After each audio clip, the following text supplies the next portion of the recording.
세금 문제 또 하나만 더 여쭤볼게요. 예. 계속 재건축 얘기긴 한데 재건축 조합원님이신데요. 네. 현재 이주비 대출이 4억가량 남아있고 연내 전액 상환할 예정이라고 합니다. 조합원이 아닌 남편 통장에서 인출할 경우 증여나 세금 문제가 발생하는지 알고 싶습니다. 이거 굉장히 질문 많거든요. 유사한 경우 뭐 부모님 통장 뭐 이런 것들. 또 전세금도 배우자 2억이 포함되어 있어 세금 관련 문제 소지가 있는지 궁금하다고 합니다. 예.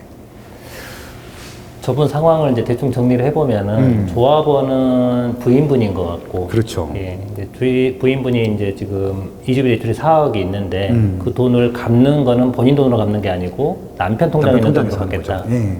그러면 이것도 당연히 증여죠, 이제. 네. 근데 증여인데 배우자 증여는 6억까지 공제를 해주잖아요. 아, 6억까지. 예. 그 기존에 이제 그 부인분이 남편한테 네. 증여받은 내역이 없으면은 저기 저 4억 원을 남편 명의의 돈으로 이제 그 이주비 대출 갚는 거는 네. 세무적으로는 당장 부담은 없습니다. 6억 공제를 다시 받을 수 있으니까. 네네. 근데 이미 이제 그 조합원이 본인이 될 때 저 부인분이 이제 소득이 없는 상태에서 네. 남편 돈으로 저걸 취득을 했다. 이미 그때 증여를 받은 거잖아요. 그렇죠. 근데 이제 본인이 증여세 신고를 안 했어도 과세 당국에서는 그거를 증여로 다 포착을 하고 있습니다. 근데 6억이 안 돼서 과세를 안 하고 있을 뿐이죠. 그렇죠. 근데 전산에는 잡혀 있어요, 그게. 네. 그 상태에서 추가로 이제 4억을 더 그 증여받은 사실이 확인이 되면은 네. 이제 과세 당국에서는 그거 합해가지고 6억이 넘어버리면은 네. 증여세 과세를 이제 하겠죠. 그럼 이제 그 4억이면 2억이 추가됐으면 2억 분에 대해서만 예, 그러니까 그걸 이제 본인이 계산을 해보셔야 됩니다. 과거에 본인이 증여받은 이력이 있는지 없는지를 판단하셔가지고 네. 있으면은 6억까지 한도 내에서만 받으시면 되고 그 넘어서 받으실 생각이 있으시면은 이제 증여세를 일부 내셔야 되는 거죠. 네네. 근데 만약에 그 과거에 증여받은 이력이 없다 그러면 그 사업 남편 계좌에 있는 거 다 가져와서 본인의 채무를 상환하셔도 아무 문제는 없습니다. 그건 이제 6억이요? 네. 평생 6억인 거예요? 아니면 이렇게 뭐 10년에 한 번씩 이런 거예요? 이제 10년에 한 번씩 6억입니다. 그러니까 10년 지나면 다시 또 6억을 또 받을 수 있습니다. 아. 그러니까 이 배우자도 6억이 이제 10년간 한도고요. 그 다음에 직계존비속 있죠. 직계존비속은 5천만 원이거든요. 네. 그러니까 5천만 원 동안, 아니 10년 동안 5천만 원을 먼저 증여받고 증여재산 공제를 받을 수 있고, 네. 10년 지나면 5천만 원을 또 증여를 받아서 증여재산 공제를 받을 수 있습니다. 이게 미성년자는 2천. 그러니까 미성년자는 2천만 원, 네. 성년 자녀는 5천만 원. 제가 부모님한테 드리는 것도 똑같이 제가 그것도 방금 직계 비교적 거죠? 존비속이라고 그랬잖아요. 네, 그러니까 5천까지 직계 존속이 음. 아래 단계인 비속한테 이제 증여해 줄 때도 5천만 원. 네. 이제 밑에 단계인 비속이 존속한테 증여해 줄 때도 5천만 원. 그럼 만약에 이제 그 비과세 요건이에요. 그러니까 뭐 배우자는 6억이고 네. 주급은 5천인데 신고는 해야 돼요. 비과세라도. 이제 신고를 해도 되고 안 해도 되는데 네. 왜냐면 안 한다고 해서 어차피 네. 공제를 해주기 때문에 네. 국세청이 과세를 못 하잖아요. 그렇죠. 시간 낭비. 그러니까 가산세도 없고. 네, 동배한다는 거. 네. 그렇죠. 근데 이제 어떤 경우에 신고를 하는 게 좋냐면은 이제 그 자녀가 부동산을 취득할 때 부모로부터 증여를 받아서 이제 취득하는 분들이 많잖아요. 그렇죠. 근데 부모한테 5천만 원을 받았다. 네. 그럼 5천만 원 받아서 내가 신고를 하면은 어차피 증여세는 없죠. 네. 그럼 기본적으로 국세청이 이제 분석을 할 때, 네. 아, 쟤는 부모로부터 5천을 증여받아서 샀구나. 그럼 5천만 원은 이제 출처로 인정해 주는 거죠. 그렇죠. 해주고 나머지 금액만 이제 출처가 확인되는지를 분석을 하는데, 네. 신고를 안 해놓으면 국세청은 모르잖아요. 그렇죠. 그러면 저 5천만 원도 이제 어디 다른 데서 흘러 들어온 돈이겠거니, 네. 이렇게 이제 생각하고 혐의 금액이, 증여 혐의 금액이 이제 커지는 거죠. 그러니까 그런 경우에는 이제 신고를 하는 게 더 나을 수도 있습니다. 그렇겠네요. 미리 해두면은 네. 따로 신고 안 해도 되니까. 네. 그리고 이제 좀 민감한 질문이긴 한데, 그 이제 자녀 같은 경우는 5천만 원만 된다 그러잖아요. 네. 근데 결혼할 때 보통 전세 지불 해주잖아요. 네. 근데 대부분 다 억 단위잖아요. 네. 그건 어떻게 정부에서도 아나요? 어떻게 되나요? 이거? 이제 기본적으로 네. 지금 우리 사회에서 네. 자녀가 결혼할 때 전세자금을 얻을 때 네. 부모가 이제 지원해 주는 게 거의 관행이고 그렇잖아요. 네. 미풍양속이죠 이제. 예, 아주 훌륭한 미분양속인가요? 네. 그런데 만약에 이제 그거를 요즘은 네. 전세보증금도 서울 같은 경우 너무 비싸잖아요. 어떤 경우에 점검이 걸리냐면은 고가 전세. 그렇죠. 지금 오늘 아침에 네. 레미안 대치팰리스 84제곱미터 34평이 23억이래. 전세가. 아니, 저도 얼마 전에 18억 전세 보증금에 네. 대출 5억 받으시더라고요. 몇십원 다 받으셨네요. 네. 근데 이 고가 전세가 네. 증여세 조사를 하면은 네. 세액이 생각보다 많이 나옵니다. 왜 그러냐면은 그렇죠. 네. 강남에 이제 고액 전세는 뭐 10억은 기본 다 넘잖아요. 그렇죠. 그러면 이제 한 15억짜리 전세를 들어가는데 30대 초반 네. 그 신혼부부가 이제 들어가 살고 있어요. 근데 이 사람들은 소득 수준이 낮기 때문에 그 자금 다 조달할 가능성이 거의 없거든요. 그럼 대부분 부모가 이제 지원을 해줬을 텐데. 그렇죠. 그래서 5천만 원 공제해주면 나머지가 다 증여재산가액이 돼버리거든요. 네. 그럼 증여세가 굉장히 크게 나옵니다. 그래서 지금 국세청이 부동산 취득 자금에 대한 자금 출처 조사도 많이 하지만은 네. 고액 전세에 대한 자금 출처 조사도 많이 하거든요. 근데 주로 이제 하는 곳들이 강남권하고 네. 저기 용산, 그다음에 그 송동의 그 고가 아파트들 있죠. 성동, 그렇죠. 성수동은 다 고가죠. 예. 뭐 그런 옥수동, 거 금호동. 네. 위주로 이제 고액 전세 위주로 하고 금액으로 하게 되면 한 몇 억 이상 정도는 좀. 통상적으로는 이제 그 국세청 발표 자료에 보면은 국세청이 그 보도자료 한 번씩 내는 네. 실적에 대해서 그러면 네. 이제 고액 전세 같은 경우에 통상 한 10억 넘어가는 데를 위주로 조사를 많이 하는 거예요. 그러면 진짜 지금 소위 말하는 강남 3구라든지 마용성 정도는 새 아파트 같은 경우 무조건 대상이 된다고 봐야겠네요. 그러니까 이게 전세가액이 10억이 안 된다고 해서 안 하는 건 아니고 문제가 없는 건 아니고 네. 똑같이 문제는 있습니다. 있는데 우선은 가액이 높은 사람들 위주로 점검을 하는 거지 가액이 낮은 사람도 자금 출처 조사를 하다 이렇게 나오면 다 과세납니다. 네, 알겠습니다. 그래서 전세 대출을 많이 받으시는 경향도 있어요. 너무 고가인데 그 돈 다 현금 주고 들어가면 안 그렇죠. 되잖아요. 그래서 그렇죠. 저도 이제 가끔 네. 상담할 때 실제로 부모가 돈이 많이 있어요. 충분히 그냥 자기 돈으로 지원해 줄 수 있는데도 불구하고 그렇죠. 웬만하면은 그거 다 증여로 과세돼 버리면은 세액이 너무 크니까 좀 대출을 받으라고 얘기를 하고 있습니다. 네. 그래서 지금 대출 전세자금으로 대출 받을 수 있는 게 최대 5억까지인 거죠? 5억까지죠. 근데 네. 고가 전세 아까 20억짜리 이런 것들은 그래도 15억이 필요하네요. 예. 네, 맞아요. 예. 그럼 15억 전세 자금을 마련하려면 그분들 월급 받아서는 안 될 것 같네요. 그러니까 국세청에서 아마 그렇게 바로 얘기를 하겠죠. 네, 알겠습니다.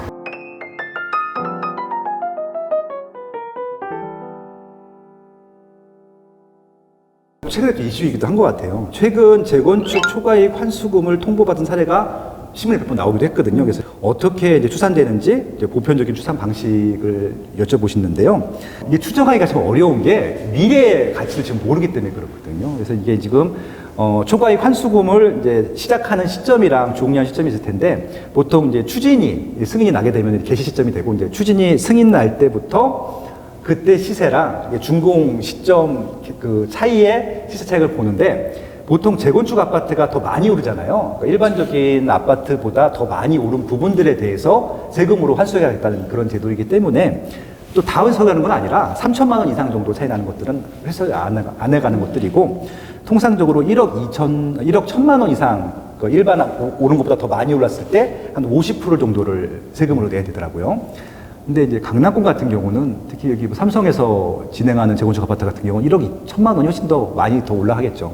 왜냐면 구축이랑 신축이랑 차이가 워낙 많이 나다 보니까 그래서 이제 그 부분의 50%를 세금으로 내야 되다 보니까 그렇게 될 것 같으면 지금 추진을 안 해라고 하는 지금 재건축 조합들이 많아서 지금 조합하고 그러니까 빨리 그래도 했으면 하는 조합원들과 하지 않았으면 바라는 조합원들이랑 계속 지금 의견이 충돌하고 있고 또 지자체나 정부한테도 계속 건의를 하고 있는 것 같더라고요. 그래서 좀 그렇게 좀 계산을 해보시면 된다라고 하는데 중요한 건 뭐냐면은 이게 지금 얼마 낼지 모르잖아요. 미래 가격을 우리가 알 수가 없다 보니까. 근데 이제 하나 좀 차이가 있는 게 뭐냐면은 이게 2017년도부터 2019년도까지는 정말 재건축 아파트가 많이 올랐는데 올해도 좀 많이 오르긴 했는데 이게 올라간 기울기가 조금 꺾였거든요. 그렇게 되면은 이 재건축 아파트라 하더라도 일반 아파트보다 더 많이 오르는 것들에 대해서는 지난 3년간은 조금 다른 패턴이 나올 수도 있을 것 같아서 초과이익 환수금이 이렇게 재건축 아파트가 많이 오르지 않는다라고 하면은 생각보다 많이 내지도 않을 수도 있겠다라는 좀 기대가 들기도 하는데 근데 그건 또 지금 입장이니까 한 2, 3년 후에 입주할 때 어떻게 달라질지는 또 지켜봐야 될 것 같습니다.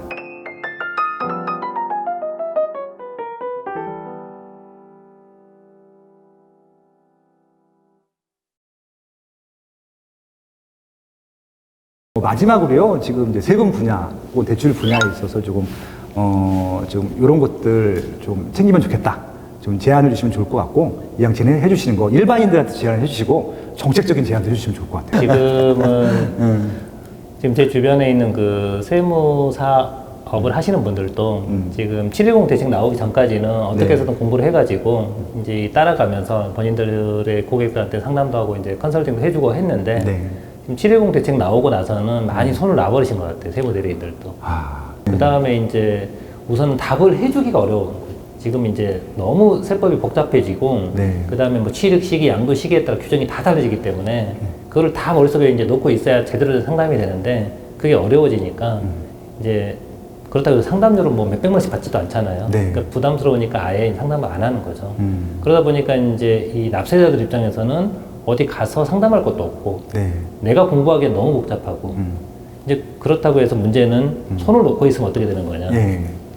더 큰 피해를 본인이 당하는 거잖아요. 그렇죠. 그러니까는 꾸준히 이 세금에 대해서 아주 복잡한 부분까지 내가 다 알 필요는 없지만은 기본적인 거. 네. 제가 꼭 부탁드리고 싶은 거는 앞으로 그 가장 중요한 내용이 1세대 1주택 비과세 규정이거든요. 네. 1세대 1주택의 이제 2년 보유기간 규정이 내년부터 적용이 되는데 개정되는 규정이 그게 생각보다 복잡하고 어렵습니다. 복잡하고 어렵기 때문에 그 부분은 꼭 본인이 좀 숙지를 하고 계셔야 되고 네. 하나 더 살 거면은 이제 취득세도 굉장히 중요해졌죠. 맞아요. 예전에 취득세를 제가 공부를 안 해도 돼요. 그렇죠. 어차피 법무사가 내라는 대로 다 내주면 되는데 네. 지금은 취득세 중과 규정이 굉장히 복잡해지고 예외 규정이 많이 생겨서 네. 내가 공부하지 않으면은 굉장히 이제 문제가 생길 수도 있습니다. 이런 부분도 취득세나 1세대 주택 비과세는 이제는 본인이 공부를 좀 해야 되는 시기가 내가 왔습니다. 쟁계된다. 예. 알겠습니다. 일단은 세금 공부를 하긴 해야 될 것 같고 본인이 정 부담스러우면은 세무를 잘 아는 지인들, 전문가들을 좀 친하게 지내는 것들, 김영 대표님 같은 분이랑 친하게 지내는 것들이 좀 필요할 것 같네요. 야, 정말 바빠지실 것 같아요. 네. 네. 아무튼 나와주셔서 감사하고요. 네, 그런 또 그러셔서 좋은 팁 주셔갖고 좀 제가 굉장히 큰 도움이 될 것 같습니다. 앞으로도 친하게 지내요. 예, 네. 김은진 대표님. 네. 아, 예, 저도 똑같은 얘기인데요. 왜냐면 대출을 신청하기 전에 이제 집을 아직 안 사신 분들이 물어보는 분들도 많아요. 왜냐하면 대출이 나와야 집을 살 거 아니에요. 맞아요. 아니면 집은 그래도 KBC 세라도 있으니 내가 대충 한도가 얼마 나오는 걸 알아요. 근데 제가 뭐 빌라를 살 거예요. 아니면 상가를 살 거예요. 네. 얼마 나올까요? 라고 물어보면 아마 그거를 말을 해줄 수 있는 사람이 과연 누가 있을까라는 생각이 들어요. 그래서 저희가 대략적으로밖에 말씀 못 해드려요 라고 하면 그러면 제가 물건을 어떻게 사요? 하고 저한테 막 화를 내는 분이 있어요.